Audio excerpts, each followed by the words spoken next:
Hi, my name is Thomas. I'm from OrganisationsDiplomaten and I'm a venture builder. That means when I join forces with a startup, I need to be able to explain to the founder team the context of their startup. That means I need to have a deep insight into industry trends. I need to have a deep insight in European trends. I need to have a deep insight into global economy. And that means that, we need to have a system that we can base on it. And today that video will give you a bit of an insight about the efforts that we are doing to really have a system that over the 2 decades that we are running it gives us confidence that we know what we're talking about, or at least we can point to the sources and say, based on those sources, do you feel comfortable doing the decisions? And it all started with Hans Rosling roughly 18 years ago with a TED talk. And in that TED talk, he showed that the populations in the world would change. We would gain 1 billion people in Africa, 1 billion people in Asia, but there would be a stagnation in Europe and America. Those Asian and African and South American societies would grow richer, meaning by roughly 2030, half of the population that is middle class would be outside of America and Europe. And the global industrial base and the globalization worked for 35 years now to give from the periphery to the center, to have the dirty jobs outside of Europe and America and have the consumption in America and Europe. So if that is changing, what does it mean? And the funny part is, in those 18 years, 35 years since, we had the end of communism, quote unquote, there was no real debate about the fundamental shift. So Angela Merkel ran Germany as the chancellor and the government and the strategy for such a long time. There was the saying that, there was no real drive, no real reinvention. She made big speeches, but underneath she didn't prepare the country. And 15 years ago, there was a scandal, the first huge scandal in politics in Germany, and it was Thilo Sarrazin. So Thilo Sarrazin was a pretty old person by that time, and he had a very boring party close career in finance. And he wrote the book, Germany Will Cancel Itself. And he was branded as a racist. But Thilo Sarrazin wrote similar stuff that Hans Rosling wrote. Like, if we take the populations of Germany, not the world, and we extrapolate stuff. Now, is he right? Is he wrong? I don't know. He seems like after 15 years, or he declares in this 15-year update that his data was correct. The interesting part is that the big chunk of political debate for the next 15 years after that book came out dismissed any population change at all. And that is curious.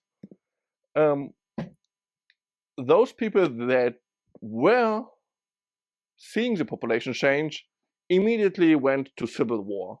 So civil war is always something that we have this weird movie now out of 24 out of the US.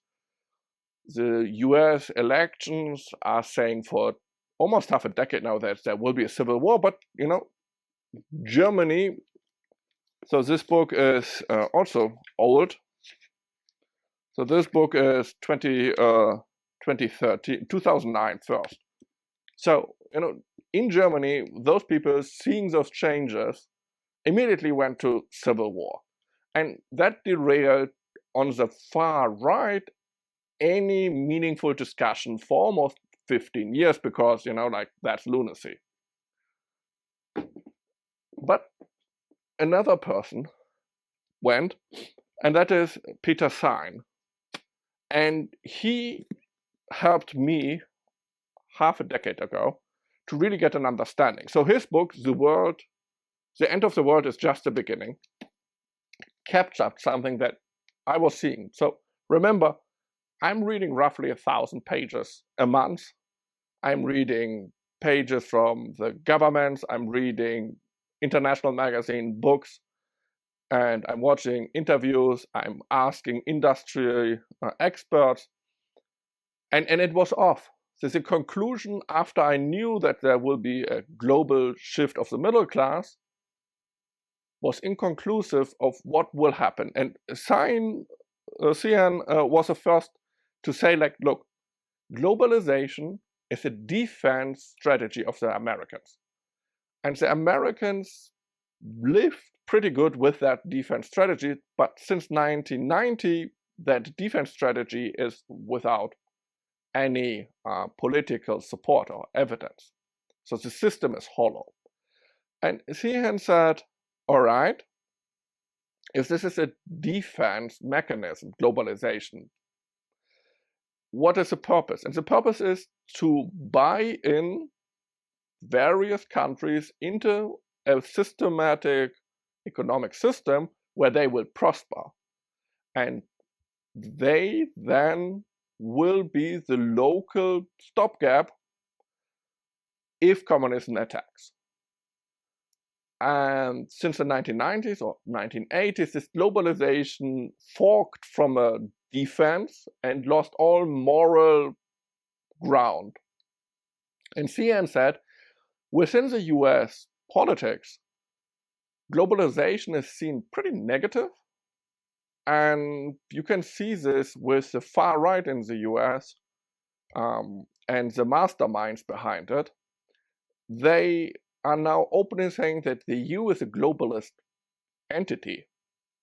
And yes, the EU was created for hyperglobalization, but those far-right politic commentators are now demanding a dismantlement of the EU by the US government.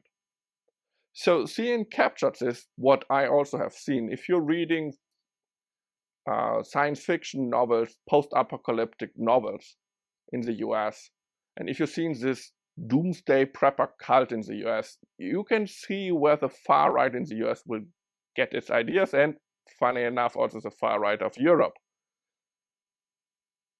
But Cian said, okay, if we will come to a moral end of hyperglobalization, because it's not benefiting, then we will also come to an end of hyperglobalization and we will have a deglobalization. And this deglobalization trend really took off. And he said we had like 15, 20 years, then he reduced it to a decade, so end of 2030. So we were looking from OrganisationsDiplomaten now in books that would confirm this trend, right? So we have this trend of that the middle class in the world would be globalized, half of it would be out of Europe and America. That would mean something. We have then Cian saying, look, this defense mechanism of hyperglobalization is morally bankrupt in the far right and right politics in the US. It will be stopped. And that means we are now in a deglobalization. So two mega trends. And Chip War. So Chip War is a book that is like 2 years now out. It's 2023 as far as I know. Chip War really showed 2022. Chip War showed that the global economy is based on a very few supply chains. And the US and other policymakers are understanding supply chains now as something we call geopolitics. And that was one of the last pieces that were missing, that in the past couple of years and decades, since the 1990s, Europe's politics were without any geopolitical aspirations. There was a huge over moral complications, but there were no strategies behind it. So if we now look at this year, and we look now at the magazines that can capture the zeitgeist very close, in January, we can see the strange triumph of a broken strategy. So in January of this year, with the election of Trump, too, this, since 1945, globalization defense strategy was pretty much written off. And this is foreign affairs. So foreign affairs is the accumulation of all ideas, political ideas. Now the fringe ideas are not represented.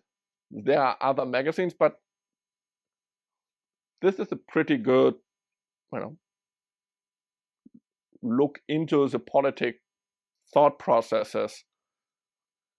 And one of the things that I noticed and wrote about 2 years ago is that those magazines, those international magazines, it's hard to come by. That's a challenge for you as a watcher. It's like, try to get a foreign affairs magazine and tell me how easy it was.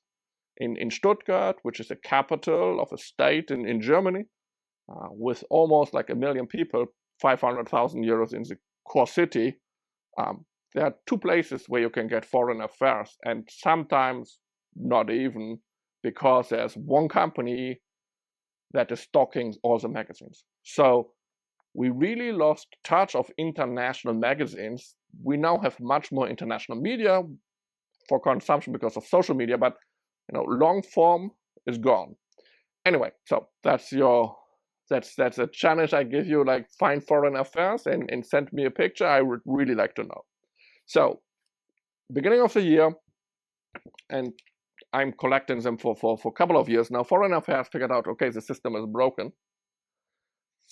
Then in March, the center will not hold.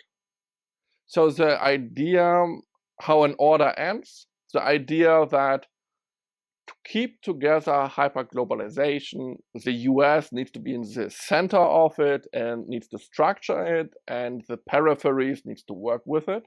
Otherwise, the peripheries will orientate themselves not to the center, but to something else, even degrading the benefits, meaning that the support in the center in the US will go down. So if Japan or if Germany, France, if those countries are not beneficial to the US because the hyperglobalization by the US is derailed, then this not beneficial aspect will be, again, a point of reduced globalization efforts.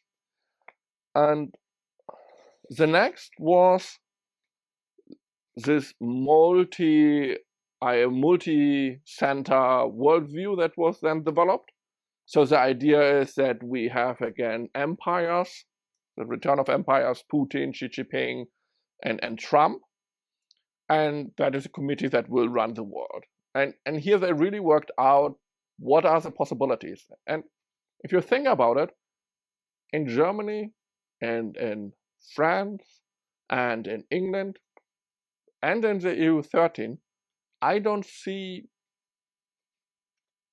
this development. I don't see how those civil communities, the civil discourse in those countries is reacting to the development of the US and are surprised. Like, oh, that can't be. Hungary and Poland, they are beneficiaries currently. So they are like, we were right. Now the world is proven that we are right. They are more right, center-right place to live in. But also there, I don't see, a further looking discourse. I could be wrong. Again, reading in non-English societies is quite hard. And then the destructive element of the Trump policies were looked at. So the punishment of the allies. And at the end, the weaponization. And I told you deglobalization would mean that the supply chain would now be brittle, becoming brittle. And if you want to have in a new system any influences, soft influences or hard influences, then you would, abuse the supply chains. So there are a couple more books that we could talk about. The Rise of the Rest is one of them. But what I want to get at is we should be surprised that we shouldn't be surprised that everybody is surprised. This is a 18-year-long progression of fundamental tectonic shifts. And we see a policy ignoring it in Europe, setting on globalization with the transnational institution of the EU. We see that the politics are getting fragile and big pains asked to the voters are very unpopular. So Britain is not contributing to the EU, they stepped out. France is now in a deadlock with the parliament and the president. It has been in a deadlock, one could argue, for almost 5 years, 3 years. It will be in a deadlock for another decade. Poland, in the last election, there were already interventions by law enforcement, so Poland is in a very fragile situation. And in Germany is also the chancellor that we now have and the chancellor that we had last was growing weaker. So the next chancellor that we have will be politically a lightweight. He will not be able to have any strategy pushed into societies. That means that the centers of Europe, for whatever reasons, you can also add, Italy, you can add Spain, they're a bit more stable. You can also add Hungary, you can also add Austria. But for whatever reasons, the civil societies are now so fragmented that they can't make big, bold ideas. If you would try, and we did try 20 years ago when the bloc parties had much more power. If you now would try to generate a EU superstate, the Republic of the EU, the nations of the EU, you wouldn't get it done. The EU is now trying to build a more harmonized economics system, and even that very small, we have similar rules throughout the EU for investing, starting a company, it's called EU 28. Even that project is failing. So how come? Why is it so much failing? And the first indication that the system was on autopilot and was not maintained, obviously, was in 2022, and it was the beginning of the Ukraine war. So for the first time, we had an actor not being constrained by the international order. And the German president and chancellor reacted, and they called it Zeitenwende. So that is a big inflection point.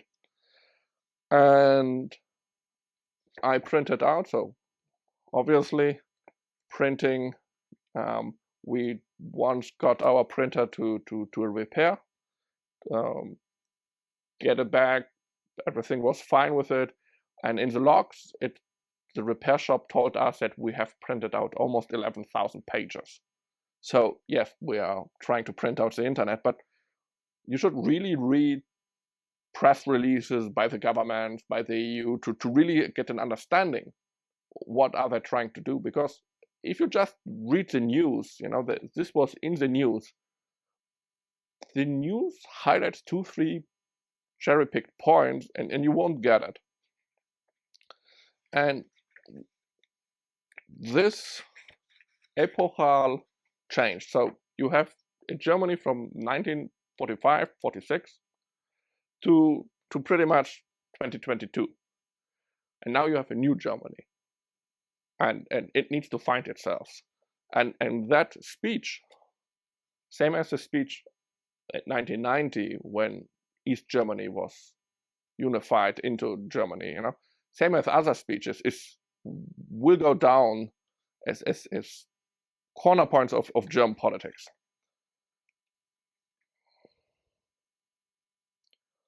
And what he says is that Germany was just amazed that from 46 it was being led back into the ring of civilized countries after the barbarism that the Germans did. And out of this enjoyment and luck, Germany never developed a leadership role in the world. A society having little ambition for geopolitics. As I said, in German politics, there is no geopolitic component. And that means that the discourse in Germany is very inward looking and very distorted.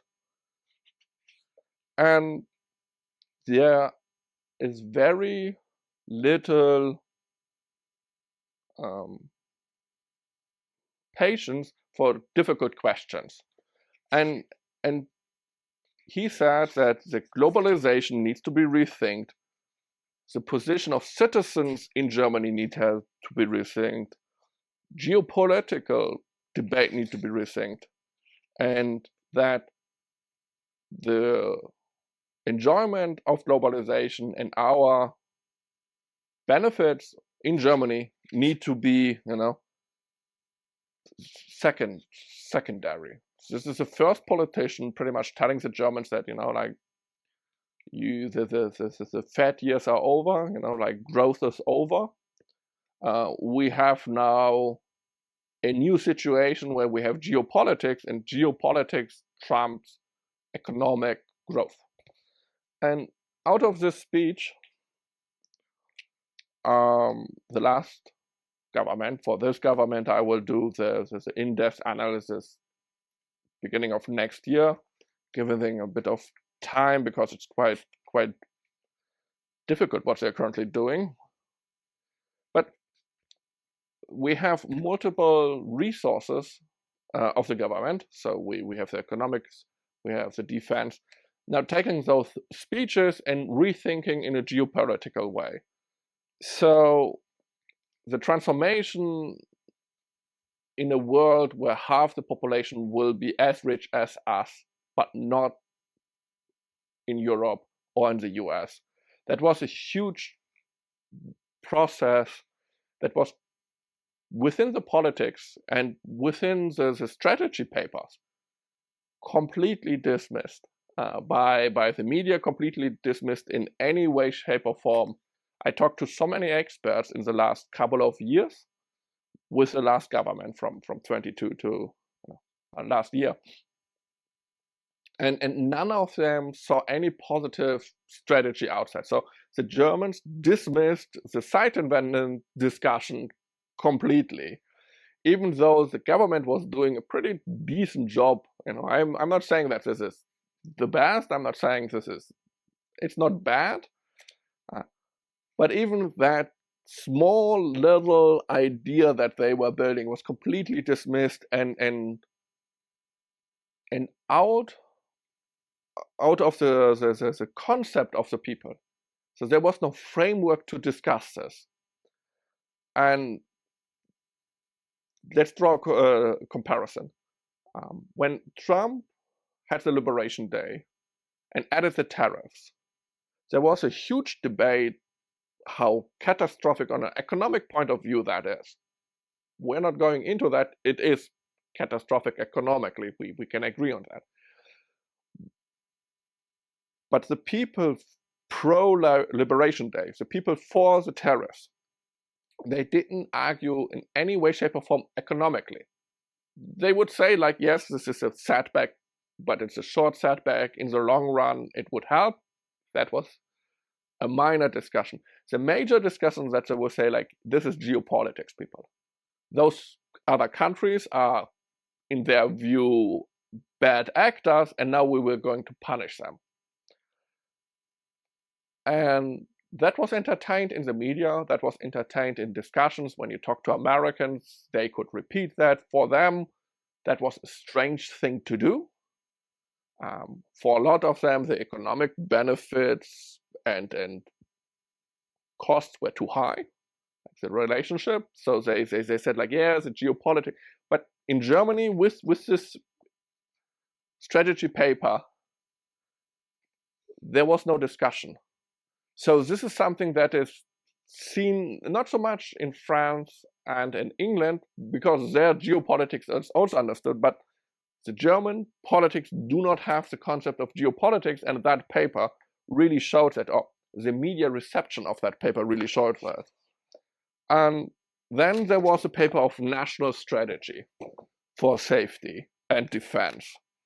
And for the first time, the defense strategy says that the economic system, the globalization system, and its supply chains are to put into consideration.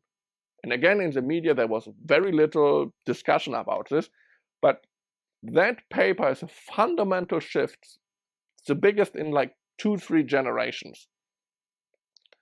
And on that, the China strategy. So China is one of the 3 foundations, geopolitical foundations of Germany and of Europe in an extent.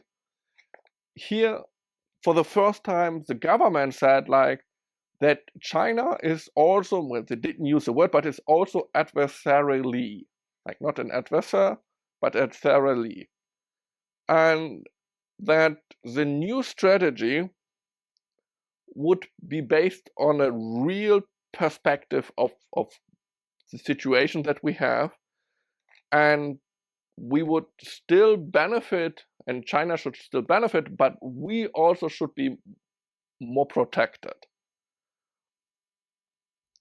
And that is completely lost. So just this week, there's a huge scandal, political scandal, as we have the foreign minister going to China, and the chancellor is not, or the vice chancellor is going to China. The foreign minister was in China, and the strategy that they are adversarially, that we have to find a new way to work with them, right? We don't want to be aggressive against them or hostile against them, but we also need to protect our Europe sovereignty. Completely lost. It is amazing that, you know, a strategy that was printed out by the last government for sure, but in Germany, from one government to the next government, you do not rewrite. So this strategy is, as far as I know, is like 3 years old. It's not a baseline in the media. And this is something that I want to give to you, that the media will have its own cherry-picked points, and the politicians will talk in bullet points, and the underlying strategy will be policy making. And if you are now working in a startup environment, if you're working in a KMU environment, SMEs, small medium enterprises, or if you're big internationals, which I don't cover, I know what internationals are doing, but that is outside of my scope of research and context giving. You really should know what the EU is doing, because for the last couple of years, the EU has also written multiple big sovereign papers. And the last big chunk was about green technology, the EU Green Pact, based on the UN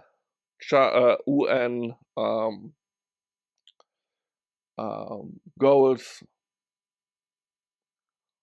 And this will help you to understand, is the EU interested in strengthening the sovereignty of the EU? Are they interested in going outside and working and connecting to the rest of the world? That means it's easier for you to do import-export. drop shipping, to be very bluntly. If you're producing electronics, because we do embedded devices, so if you're doing electronics in Europe, it's almost impossible because of the green laws that we have and the recycling laws that we have and the whole safety aspect of it and product safety aspect of it. But if you import, you can import almost any device that you want into the EU that are pretty much illegal to be built in the EU and distributed in the EU. And till very recently, there was no punishment. So if you go to Amazon, if you go to any big marketplace, Alibaba, you can import devices that are not legally to be sold in Europe, and there's no pushback. Why? Because the EU is a globalist system that should enhance the trade. And when the aggressionist war of Russia started, there were no mechanism in the EU to actually do sanctions. So the EU sanction package that we had was meaningless without the support of the Americans, because the American finance minister, for whatever reasons, has been built up into this huge deglobalized mindset where they can enforce sanctions. And the EU, till very recently, 2-3 years ago, didn't have any of those mechanisms.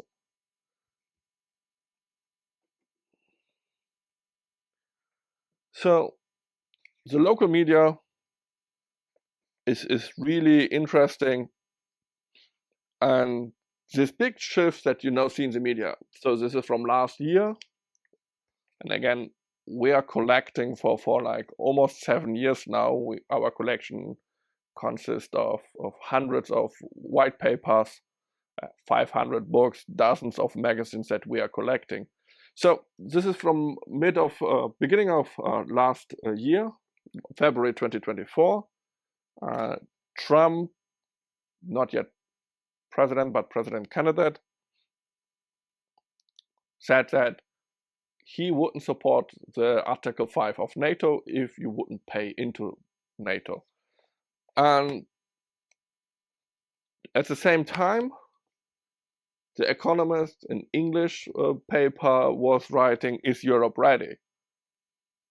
And for the first time, the nuclear umbrella was in the media discussion.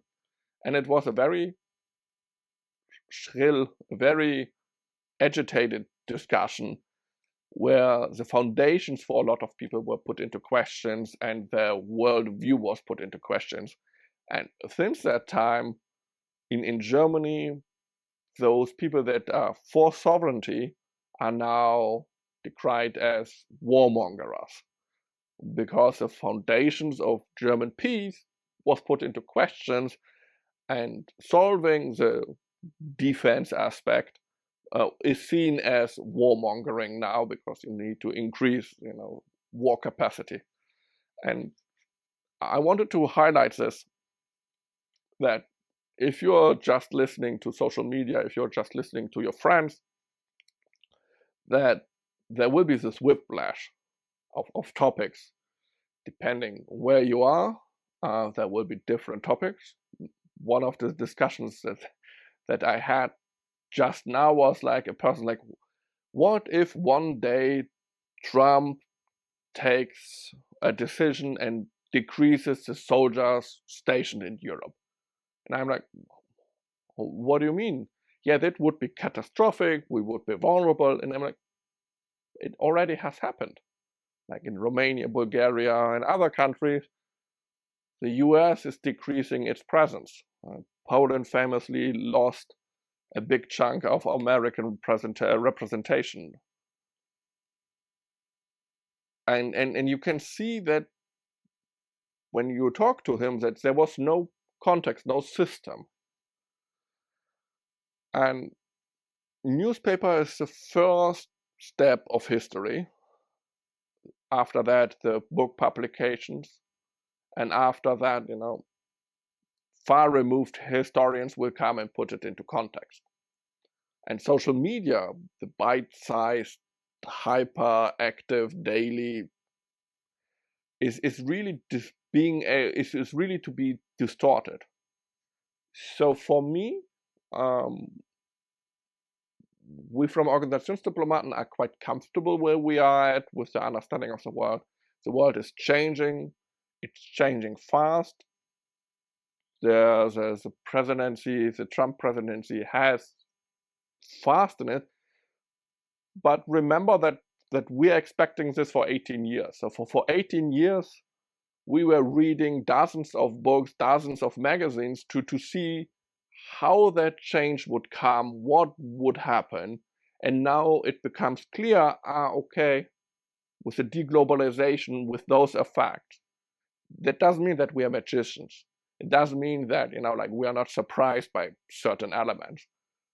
But it helps us very much to get an understanding, and again come back then to the founders, because this is why we do this research, to go to the founders and say, look, for the next couple of years, the train industry, the transport industry will grow insignificant. We have the Rail Baltica, we have the core renovations, core track renovations in Germany. So the movement of big military equipment is now added to the capabilities of the rail network, which didn't exist 5 years ago. The same with green technology, right? The same with other energies that we have. So the same with the defense abilities, hybrid warfare. So there's a lot of industries now coming in contact with deglobalization, and you're only seeing the American viewpoint. And we as a civil society have now to decode what a deglobalization discussed by the Americans would then translate for the Europeans. And if the Europeans are coming together and finding a way forward, because as we saw with the analysis of the fractured political systems, that we do not have strong governments pushing for grand strategy, a unified strategy. And that means we need to stumble around. And Cian, the author, says that the EU has will not survive till the end of 2030. So if there's a fraction in the EU, we shouldn't be surprised, because the stress on the institution is very hard, that even an American already sees that quite clearly. And if you're now starting a company and you will be working on the company for 5 years, you really should have an idea where your society, where your system is. So for example, if we are talking about that the center won't hold and we are in a deglobalized world, you should do more nearshoring. And if that is true, every industry that we see will now want to work within EU-friendly countries or within the core of the EU itself. But that is not the point of this video. We will go into discussions. This video was about, like where we're coming from, why we're making these bold claims, and why we think we are able to do this, because we put in the work. Again, disclaimer, we are not a think tank. We are not, researchers. But we do have enough information to give context to build.